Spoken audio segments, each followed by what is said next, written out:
రాజమౌళి గారు, సుకుమార్ గారు, త్రివిక్రమ్, పూరి నలుగురు 4 స్తంభాలు లాంటి వాళ్ళు. ఎందుకు గుణశేఖర్ గారు వీళ్ళ తర్వాత మాట ఎందుకు ఈ నలుగురు పేరు చెప్పానంటే, పౌరాణికాలు అంటే పౌరాణిక చిత్ర బ్రహ్మ అంటే కమలాకర్ కామేశ్వరరావు, జానపద చిత్ర బ్రహ్మ అంటే బి విఠలాచార్య. దాన్ని ఇవాళకి ఎవరైనా సరే నన్ను ఈవీవి సత్యనారాయణ, ఎస్వి కృష్ణారెడ్డి అంటే నేను ఈవీవి సత్యనారాయణ అని అంటాను. నేను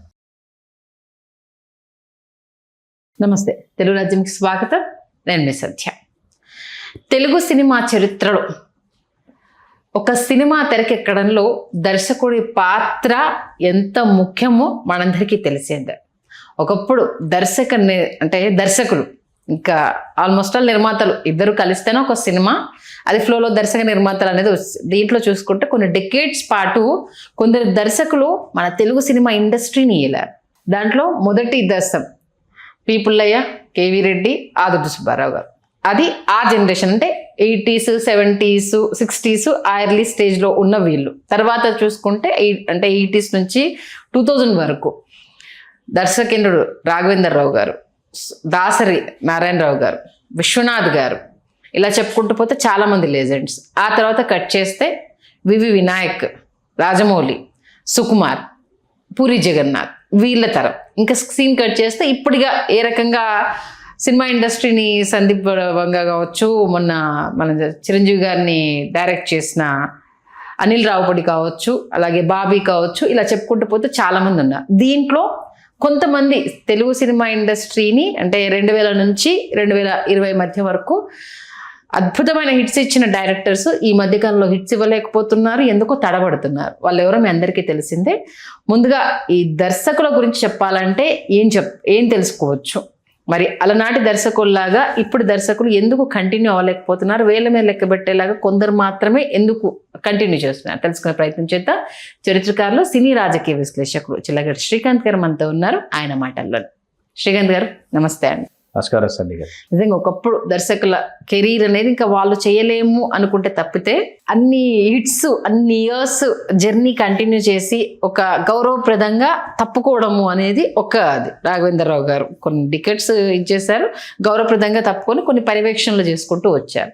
ఇప్పుడు చేసే అవకాశం ఉన్న వివి వినాయక్ గారు ఎందుకో సినిమాలు చేయట్లేదు, పూరి జగన్నాథ్ గారు చేస్తున్నా సక్సెస్ అవ్వట్లేదు. ఎందుకని అప్పటి దర్శకులు అన్ని సంవత్సరాలు ఏలగలిగారు, ఇప్పుడు దర్శకులు ఎందుకు తడబడుతున్నారు? ఏంటి అసలు? బ్యాక్ టు బేసిక్స్ అంటారు.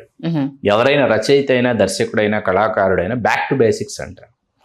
మనం ఒక అత్యున్నత స్థానానికి వెళ్ళాలంటే అత్యల్ప స్థానం నుంచి ప్రారంభించాలి. ఈ అత్యల్ప స్థానం నుంచి ప్రారంభించి అత్యున్నత స్థానానికి వెళ్ళిపోయిన తర్వాత శిఖరం చేరుకున్న తర్వాత ఏంటంటే చిద్విలాసంగా అక్కడ కొలువు తీరుతారు, సేద తీరుతారు. కొంతమంది అక్కడి నుంచి కొనసాగుతారు, విజయవంతం అవుతారు, ఒక దశకు వచ్చిన తర్వాత ఆగిపోతారు. చాలామంది బ్యాక్ టు బేసిక్స్ మళ్ళీ తిరిగి వెనక్కి వచ్చి అత్యల్ప స్థానం నుంచి మళ్ళీ మొదలు పెడతారు. ఇది ఒక దశ. మీకు ఇక్కడ మీరు చెప్పినటువంటి directors very from the beginning అంటే ఇంకా ఎల్వి ప్రసాద్ గారు ఉన్నారు, తాతినేని ప్రకాష్ రావు గారిని, తర్వాత మన సి పుల్లయ్య గారు, సిఎస్ రావు గారు, వీళ్ళందరూ కూడా గొప్ప దర్శకులు తెలుగు సినిమా చరిత్రలో. లవకుశం మరి సి పుల్లయ్య గారు, సిఎస్ రావు గారు. ఇది ఒక దశ. మీరు చెప్పిన కేవీ రెడ్డి గారు, బిఎన్ రెడ్డి గారు, ఆదుర్తి సుబ్బారావు గారు, తాపీ చాణక్య గారు, పి పుల్లయ్య గారు, వీళ్ళందరూ కూడా తెలుగు సినిమా ఏదైతే స్వర్ణయుగం అంటామో 1950 నుంచి 1970 వరకు. వీళ్ళకంటే గొప్ప దర్శకులు తెలుగులో కమలాకర్ కామేశ్వరరావు గారు. ఒక గుండమ్మ కథ తీసినా, ఒక నర్తనశాల తీసినా, ఒక పాండురంగ మహత్యం తీసినా, ఒక మహామంత్రి తిమ్మరుసు తీసిన, ఒక మహాకవి కాళిదాసు తీసిన. పౌరాణికాలు అంటే పౌరాణిక చిత్ర బ్రహ్మ అంటే కమలాకర్ కామేశ్వరరావు, జానపద చిత్ర బ్రహ్మ అంటే బి విఠలాచార్య. ఇట్లా సాంఘికాలకు వచ్చేటప్పటికి మళ్ళీ తాపీ చాణక్య గారు, ఆదుర్తి సుబ్బారావు గారు వీళ్ళు అద్భుతమైన సినిమాలు తీశారు. ఒక ప్రయోగం చేయాలి, ప్రేక్షకుల్ని రంజింపజేయాలంటే ఒక కేవీ రెడ్డి గారు, ఒక కళాత్మక సౌందర్య పిపాస ఉన్న సినిమాలు తీయాలంటే బిఎన్ రెడ్డి గారు. 11 సినిమాలే తీశారు బిఎన్ రెడ్డి గారు. తెలుగులో నేను ఎప్పుడు బెస్ట్ తీయకుండా వెళ్ళిపోయాను అని బిఎన్ రెడ్డి గారు చెప్పేవారు. ది బెస్ట్ తీయలేకపోయాను అని. కానీ బెస్ట్ తీయలేదు అని చెప్పి వెళ్ళిపోయిన బిఎన్ రెడ్డి గారు తీసిన 11 సినిమాలే తెలుగు సినిమా చరిత్రలో ఇవాళకి ది బెస్ట్. ఒక మల్లీశ్వర్ కావచ్చు, ఒక ఫ్లాప్ అయిన రాజమకుటం కావచ్చు, కమర్షియల్లీ ఇట్స్ ఫ్లాప్ రాజమకుటం, కానీ ఇవాళ సినిమాగా మీరు కూర్చొని చూస్తే అందులో నేర్చుకోవాల్సిన విషయాలు చాలా ఉంటాయి. అట్లాగే మనస్తత్వ శాస్త్రం, బంగారు పాప అనే సినిమా మీకు ఎస్వి రంగారావు గారి పాత్ర, ఇవన్నీ డైరెక్టర్స్ పాయింట్ ఆఫ్ వ్యూలో నుంచి వచ్చిన అద్భుతాలు అనమాట తెలుగు సినిమా చరిత్రలో. దాన్ని మనం ఒక కల్చరల్ స్టడీగా తీసుకుంటే వీళ్ళ కోవలో ఇక్కడి నుంచి కె హేమంబర్ధర్రావు గారు, కె ప్రత్యేగాత్మ గారు, డి యోగానంద్ గారు, ఇట్లా కొంతమంది దర్శకులు వరుసగా ప్రయోగాత్మక, అభ్యుదయ, కుటుంబ కథా చిత్రాలు తీసుకుంటూ వచ్చారన్నమాట. 80లోకి వచ్చేటప్పటికంటే 70 నుంచి 80లోకి వచ్చేటప్పటికి ఏమిటంటే 67 ఇక్కడ నుంచి ట్రాన్స్ఫర్మేషన్ ఆఫ్ తెలుగు సినిమా, సాక్షి అనే సినిమా బాపు గారు డైరెక్ట్ చేసిన ఫస్ట్ కృష్ణ గారి. అక్కడి నుంచి ట్రాన్స్ఫర్మేషన్స్ కనిపిస్తాయి. ఈ ట్రాన్స్ఫర్మేషన్ టైంలో, ఈ పీరియడ్లో ఏంటంటే ఒక విశ్వనాథ్ గారు ఈ ట్రాన్స్ఫర్మేషన్ టైంలో వచ్చారు, బాపు గారు ఈ ట్రాన్స్ఫర్మేషన్ టైంలో వచ్చారు, సింగీతం శ్రీనివాసరావు గారు ట్రాన్స్ఫర్మేషన్ టైంలో వచ్చారు, దాసరి నారాయణరావు గారు వచ్చారు, మనం బాలచంద్ర గారు, అది మన తమిళ నుంచి వచ్చారు కాబట్టి బాలచంద్ర గారు తెలుగులో డైరెక్ట్ సినిమాలు చేశారు కాబట్టి బాలచంద్ర గారి పేరు కూడా ఇక్కడ చెప్పుకొని తినాలి. ఎందుకంటే చాలా మందికి ఇవాళకి తెలియని విషయం ఏంటంటే ఆయన మరో చరిత్ర తెలుగులో తీశారు కానీ తమిళంలో తీలా. ఓకే. దాన్ని మళ్ళీ రీమేక్ చేయాల్సి వస్తే హిందీలో తీశారు ఎగ్జూజేకేలే, కానీ తమిళంలో ఆయన తీలా. తెలుగు సినిమా సంవత్సరం ఆడింది మీకు చెన్నైలో. మరో చరిత్ర తెలుగు సినిమా 1 year ఆడింది. ఆయన తెలుగులో తర్వాత మన కోకిలమ్మ అని ఒక సినిమా ఉంటుంది సరితి గారి, అది తెలుగులోనే డైరెక్ట్గా తీశారు. ఇట్లా తెలుగులో ఫస్ట్ మీకు రుద్రవేణి తెలుగులో తీసి ఆ తర్వాత ఎన్నాల్ ముడియం తమ్మిని కమల్ హాసన్తో రీమేక్ చేశారు ఏది తమిళంలో. తెలుగులో చిరంజీవి గారు ఎంత గొప్పగా చేశారో కమల్ హాసన్ గారు తమిళంలో అంత చెత్తగా చేశారు. కమల్ హాసన్ గారు చెత్తగా చేసిన సినిమా ఏదైనా ఉందంటే అది ఎన్నాల్ ముడియం తమ్మి. ఓకే. తెలుగులో అద్భుతం చిరంజీవి గారు, సూర్యనారాయణ శాస్త్రి పాత్ర. అట్లా బాలచంద్ర గారు తెలుగులో డైరెక్ట్గా చాలా ఫిల్మ్స్ చేశారు కాబట్టి బాలచంద్ర గారిని కూడా, బాలచంద్ర గారు 60 తమిళ డైరెక్టర్ కిందకి వస్తారా? తమిళుడు అయినప్పటికీ తెలుగులో ఆయన సినిమాలు చేశారు డైరెక్ట్గా. తెలుగులో చాలా సినిమాలు వీళ్ళతో పోటీ పడుతూ, అందుకే ఆయన పేరు చెప్పలేదు. మనకి డైరెక్టర్స్ ఆఫ్ ది సౌత్ అని ముగ్గురునే అన్నారండి. సౌత్ ఇండియాకి సంబంధించి 3 దర్శకుల్లో డైరెక్టర్స్ ఆఫ్ ది సౌత్ అన్నారు. ఒకరు తెలుగు నుంచి దాసరి నారాయణరావు గారు, ఇంకొకరు తమిళం నుంచి బాలచంద్ర గారు, మరొకరు కన్నడ నుంచి పుట్టన్న కనగల్. ముగ్గురునే డైరెక్టర్స్ ఆఫ్ ది సౌత్ అన్నారు. ప్రయోగాలు వీళ్ళు ముగ్గురు ఎక్కువ చేశారు. అదుర్ గోపాలకృష్ణన్ లాంటి వాళ్ళు మలయాళంలో ఉన్నప్పటికీ వీళ్ళు చేసినటువంటి ప్రయోగాలు అంటే, ఇప్పుడు దాసరి నారాయణరావు గారు ఒక సినిమా తీశారు, బాలచంద్ర గారు దాసరి పాయింట్ టచ్ చేశాడు, నేనేం చెయ్యాలి అని బాలచంద్ర గారు. విశ్వనాథ్ గారు ఈ సినిమా చేశారు, విశ్వనాథ్ గారు ఇచ్చేస్తే మనం ఇప్పుడు ఏం చేయాలి. మీకు మరో చిత్ర షూటింగ్ జరుగుతుంది, వైజాగ్లో తీశారు సినిమా. షూటింగ్ జరుగుతుంటే మీకు మార్నింగ్ షూటింగ్ క్యాన్సిల్ అట్టకూడదు, ఈవినింగ్ షార్ట్స్ ఏవో ప్లాన్ చేసి మార్నింగ్ నుంచి ఈవినింగ్ దాకా షూటింగ్ లేదు క్యాన్సిల్ చేశారట మన బాలచంద్ర గారు. కమల్ హాసన్ గారు ఏంటి సార్ క్యాన్సిల్ చేశారు షూటింగ్, ఈవినింగ్ పోస్ట్ పోన్ చేశారంటే షూటింగ్ అంటే, కమల్ ఇవాళ దాసరి డైరెక్ట్ చేసిన సినిమా రిలీజ్, మనం సినిమా చూడటానికి వెళ్తున్నా ఉన్నారంట. కమల్ హాసన్కి అప్పటి వరకు దర్శకుడు అంటే బాలచంద్రే. ఓకే. ఆయన చేసింది కాబట్టి ఆయనకేంటి బాలచంద్ర గారి నోటి వెంట దాసరి నారాయణరావు అని ఒక డైరెక్టర్ ఉన్నాడు, ఆయన డైరెక్ట్ చేసిన సినిమా ఇవాళ తెలుగులో రిలీజ్ అవుతుంది, మనం ఆ సినిమాకు వెళ్ళాలి అని బాలచంద్ర గారి నోటి వెంట వినటం. అది చాలా అదే ఈ దాసరి నారాయణరావు ఎవరు, అట్లా వాళ్ళ మధ్య ఒక అక్కడ వీళ్ళందరూ చెన్నైలో ఉన్నారు కదా, అందరూ ఒకే దగ్గర ఉండటం వల్ల ఏమైందంటే అన్ని 4 భాషల వాళ్ళు చెన్నైలోనే ఉన్నారు మనకి సౌత్కి సంబంధించి. దాంతో ఏమైపోయిందంటే ఎవరు ఏం చేస్తున్నారు వాళ్ళకి ఈ పాయింట్ తట్టింది, వాళ్ళు ఇంత అద్భుతంగా పోర్ట్రేట్ చేశారు, మనం ఇంకా కొత్తగా ఎలా చేయగలం. మీకు అందుకే ఈ ట్రాన్స్ఫర్మేషన్ పీరియడ్లో వీళ్ళందరూ వస్తారు, ఈ డైరెక్టర్స్ అంతా వస్తారు. రాఘవేంద్రరావు గారు అప్పుడే వచ్చారు. రాఘవేంద్రరావు గారి మీద తొలినాళ్లలో దాసరి గారి ప్రభావం, బాలచంద్ర గారి ప్రభావం చాలా ఎక్కువ ఉంది. అందుకైనా జ్యోతి, కల్పన, తర్వాత ప్రేమలేఖలు, ఆమె కథ, ఇలాంటి సినిమాలన్నీ తీశాడు ఆయన. ప్రయోగాత్మక సినిమాలు ఇవన్నీ. వీటిలో జ్యోతి, కల్పన సూపర్ డూపర్ హిట్స్ అనమాట. రాధాకృష్ణ, శోభన్ బాబు, ప్రేమలేఖలు ఇవన్నీ హిట్స్, చాలా బాగా తీశాడు రాఘవేంద్రరావు గారు. ఆయనకి ఏంటంటే కమర్షియల్ డైరెక్టర్ అవ్వాలి, కమర్షియల్గా ట్రాన్స్ఫార్మ్ అవ్వాలి అని ఆయన వెరీ బిగినింగ్ రాజా అనే సినిమాతో డైరెక్టర్ అయితే రాజా బాబు ఈ సినిమాలు చేశాడని, అవి ఫ్లాపులు. శోభన్ బాబు గారు పాప బాగా తీసాడని కమర్షియల్గా, గ్రాండర్గా. కేఎస్ ప్రకాష్ రావు గారు అబ్బాయి గారు, ప్రేమ్నగర్ డైరెక్ట్ చేసిన కేఎస్ ప్రకాష్ రావు గారు అబ్బాయి చేస్తే అవేం ఫ్లాప్లు అయ్యేటప్పటికి ఆయన ఈ ఆఫ్ బీట్ వైపు వచ్చి మళ్ళీ లేదు నేను కమర్షియల్గా వెళ్ళాలి అడవి రాముడితో అక్కడి నుంచి రాఘవేంద్రరావు గారిది. దాసరి నారాయణరావు గారు ఏంటంటే హీరో ఉన్నా హీరో లేకపోయినా కథలో నుంచి పుట్టుకొచ్చిన పాత్రలు, అట్లా చాలామంది గొప్ప ఆర్టిస్టులు వచ్చారు దాసరి నారాయణరావు గారు. ఒకవైపు శివరంజని, బహుదూర బాటసారి, తర్వాత 7 అంతస్తుల మేడ, ఒకటి కాదు దాసరి నారాయణరావు గారు నాన్ స్టాప్ హిట్స్ కదా. 12 అండి, 12 సూపర్ డూపర్ హిట్ సినిమాలు నాన్ స్టాప్. 12 100 days, వాటిలో కొన్ని సిల్వర్ జూబ్లీలు, నాన్ స్టాప్ 12.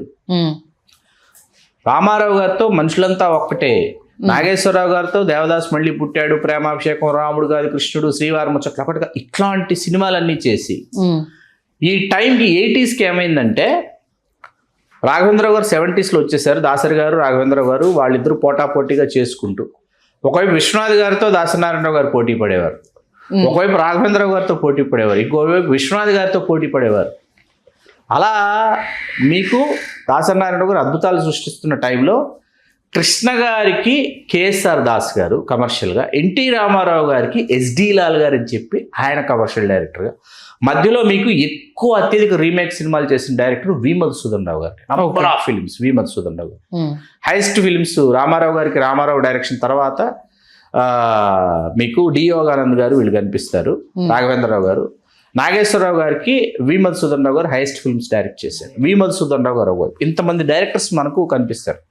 ఈ టైం ట్రాన్స్ఫర్మేషన్లోనే మీకు 80స్కి వచ్చేటప్పటికి కోదండరామరెడ్డి గారు, కోడి రామకృష్ణ గారు, రవిరాజ పినిశెట్టి గారు, బి గోపాల్ గారు, వీళ్ళతో పాటు టీ కృష్ణ, అభ్యుదయ భావాలు గల టీ కృష్ణ, మాదాల రంగారావు గారు, తర్వాత వేజెళ్ల గారిని ఒక దర్శకులు, ధవళ సత్యం గారు, జంధ్యాల గారు, రేలంగి నరసింహారావు గారు, ఎంతమంది దర్శకులు వస్తారు. ఓకే, వీళ్లతో పాటు రచయితల్లో జంధ్యాల గారు డైరెక్టర్ అయ్యారని చెప్పి పరుచూరు బ్రదర్స్ కూడా కొన్ని అద్భుతమైన సినిమాలు తీశారు. కాయి రాజా కాయ అని, శ్రీకట్న లీలలు, ప్రజాస్వామ్యం, చాలా బాగుంటాయి సినిమాలన్నీ.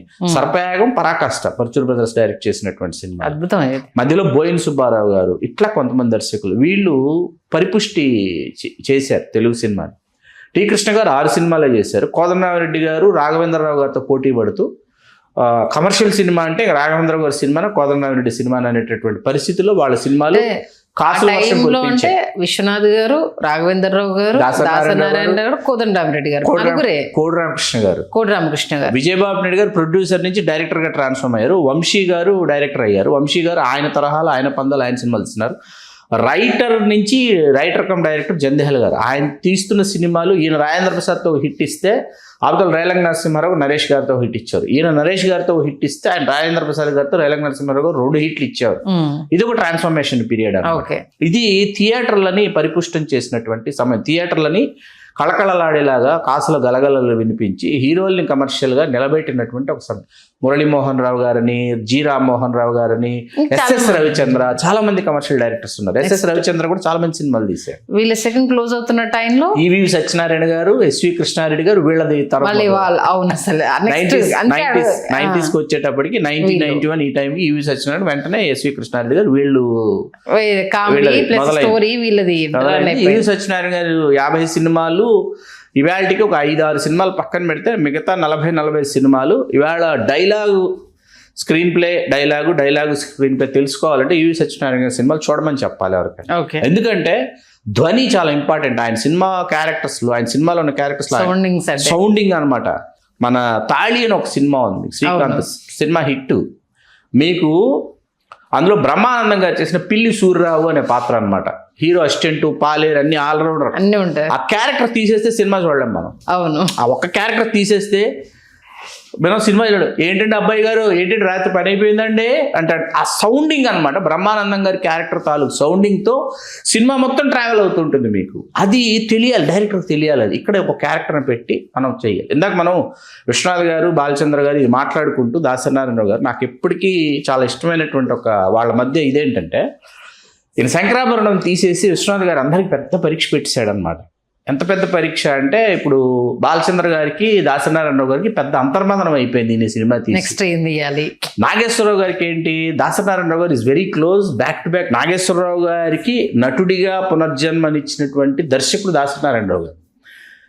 దాసనారాయణరావు గారు, నాగేశ్వరరావు గారు ఏంటోనయ్యా నారాయణరావు, ఆ సినిమాతో మేమంతా ఇన్ని సినిమాలు చేసి సంపాదించిన కీర్తి ఆ జేవి స్వామిజీలో ఒక సినిమాతో కొట్టేశాడు శంకరాభరణత శంకర శాస్త్రి అన్నది నాగేశ్వరరావు మన దాసరావు గారు విన్నారు. ఈయనకి ఇప్పుడు ఇలాంటి కథ చేయాలని ఉంది అని చెప్పాడు అనమాట. లైన్ చెప్పాడు. చెప్పిన తర్వాత మేఘ సందేశం అదేనా చేశారు. చేసిన తర్వాత ఏంటంటే కమర్షియల్లీ పక్కన పెడదాం దాని గురించి. క్లాసిక్ అన్నమాట. అంటే తెలుగు సినిమా సగర్వంగా ఇది ఇలాంటి సినిమా అంటే శంకరాభరణం సినిమా వచ్చింది అని చెప్పుకోవడానికి national awards, state awards, number of awards, ఒక పాట అద్భుతం, రవీంద్ర బాబు అనే పాత్ర, ఇవన్నీ అది ప్లాటోనిక్ లవ్ అండి. అమలిన శృంగారాన్ని అద్భుతంగా తెర మీద తీసుకొచ్చిన తర్వాత అంటే కళలకు బానిసలు అయితే ఎలా ఉంటుంది? ఇక్కడ చెప్పాల్సిన విషయం ఏంటంటే మేఘ సందేశం తీసిన దాసనారాయణరావు గారు ఈ సినిమా ఇప్పుడు ఎవరికి చూపించాలి? విశ్వనాథ్ గారికి చూపించాలి. మేము కూడా తీయగలమండి ఇలాగా అని.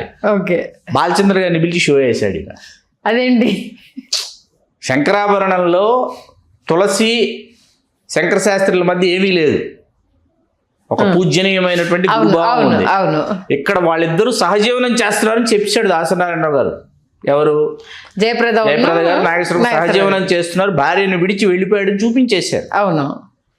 బాలచంద్ర గారు వెలుపలికి వచ్చి సిగరెట్ కాల్చుకుని, నారాయణరావు నాకు ఒక డౌట్ ఉండేది, అది తీర్చేసావు, ఇప్పుడు వెళ్ళి నేను ఒక సినిమా తీస్తా, ఇప్పుడు నాకు ధైర్యం వచ్చింది అన్నాడు ఆయన. వెళ్ళి కె బాలచంద్ర గారు ఒక సినిమా తీశాడు, అది సింధు భైరవి. ఓకే, అవును భార్య ఉంది, సరే ఆ అమ్మాయి ఫ్యాను, ఆ అమ్మాయితో రిలేషన్లో ఉంటా, పిల్లలు ఈవిడికి పిల్లలు కలగట్లా, ఆవిడేమో కన్సీవ్ అవుతుంది ఆవిడ, ఇది చెప్పి ఒప్పించాలి మీకు. ఈ ధైర్యంతో మేఘ సందేశం చూసిన ధైర్యంతో ఆ పని చేశాడు. ఓకే, అర్థమైందా? చూడండి, ముగ్గురు డైరెక్టర్స్ ఎలా ఆలోచించి, ఈయన ఇది తీస్తే ఆయన అది తీస్తే, ఆయన అది తీస్తే ఇది తీయటం, ఇట్లా ఆలోచించేవాడు మీకు. బా పోటీ అనేది.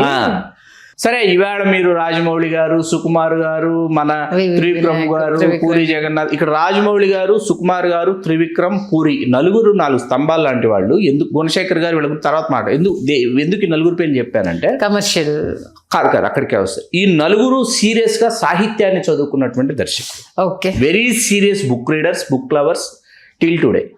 దయచేసి సినిమా పరిశ్రమకు రావాలి, సినిమా పరిశ్రమలో మేము ఏదైనా చెయ్యాలనుకుంటున్న వాళ్ళకి చెప్పేది ఏంటంటే, సీరియస్గా సాహిత్యాన్ని చదవండి, పుస్తకాలని చదవండి, అందులో నుంచి పాత్రలు పుట్టుకొస్తాయి, సన్నివేశాలు పుట్టుకొస్తాయి, మీరు అర్థం చేసుకోండి అని చెప్పడం. చాలామంది వాళ్ళు ఏంటంటే సినిమాని చూసి సినిమా తీద్దాం అనుకుని వస్తున్నటువంటి ఒక తరం అనమాట. మీకు అర్థమైంది?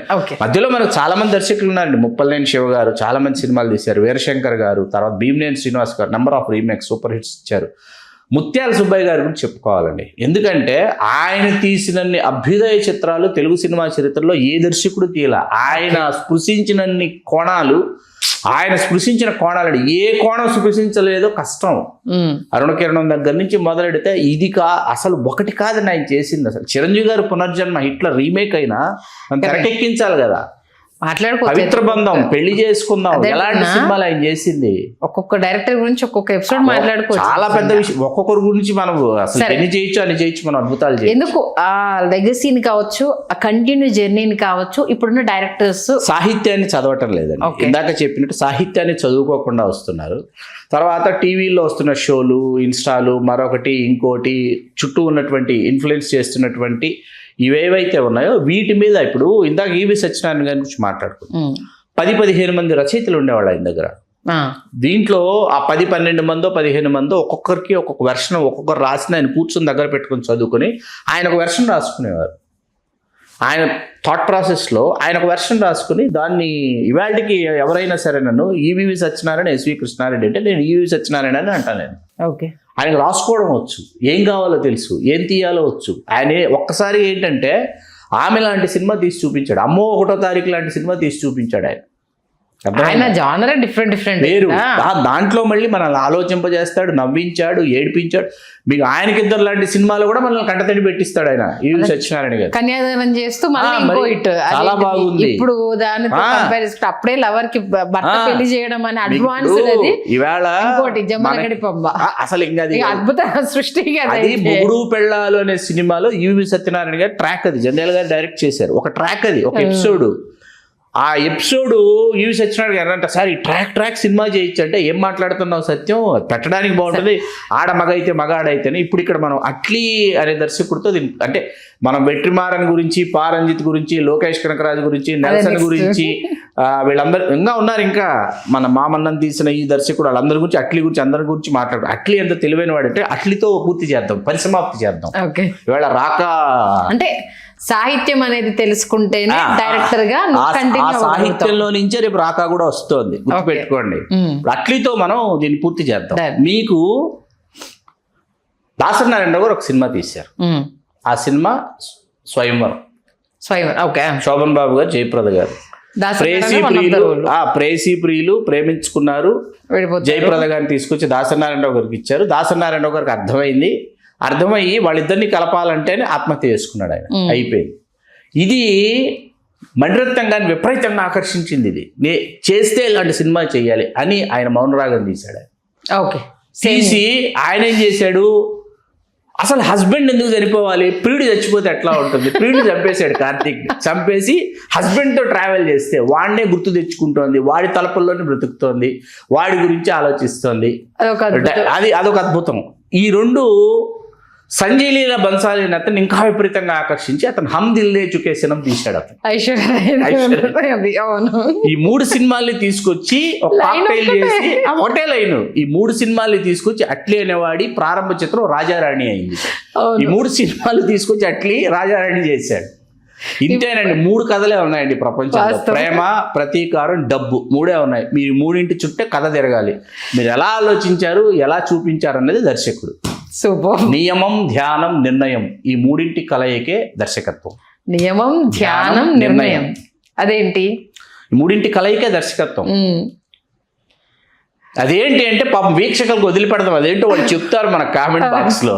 నిజంగా చాలా మంచి విశ్లేషణ. అంటే ఒకప్పుడు ఎందుకంత ఇది ఒక సినిమా చూసి దీని నుంచి ఇంకేమి ఇవ్వాలన్న బెస్ట్ అన్న పోటీ, హెల్దీనెస్ అనేది. బట్ ఇదే మన ప్రపంచం అంటూ కంటిన్యూ అవ్వడం అనేది, అప్పుడు మీరు అంటే బుక్స్ చదవడం వల్ల వాళ్ళ ఒకరికొకరు ఆ సంభాషణ అనేది, ఇప్పుడు వాళ్ళకి అది లేదు అనేది క్లియర్గా, ఐగో అనేది ఎక్కువైపోయింది. మనం కాదు, నేను మంచి విశ్లేషణ అందించారు. అప్కమింగ్ డైరెక్టర్స్ కి ఒక గొప్ప సలహా కూడా ఇచ్చారు. ధన్యవాదాలు శ్రీకాంత్ గారు. ధన్యవాదాలు సంధ్య గారు. హలో, తెలుగు రాజ్యం ఛానల్ చూస్తున్నారా? సామాజిక, రాజకీయ, జీవన చిత్రణే తెలుగు రాజ్యం. అతిశయోక్తులు, అసత్యాలు ఉండవు. రాజకీయ కోణం కాదు, ప్రజా కోణమే కొలబద్ద. తెలుగు రాజ్యం వీక్షణ మీ ఉత్తమ అభిరుచికి నిదర్శనం.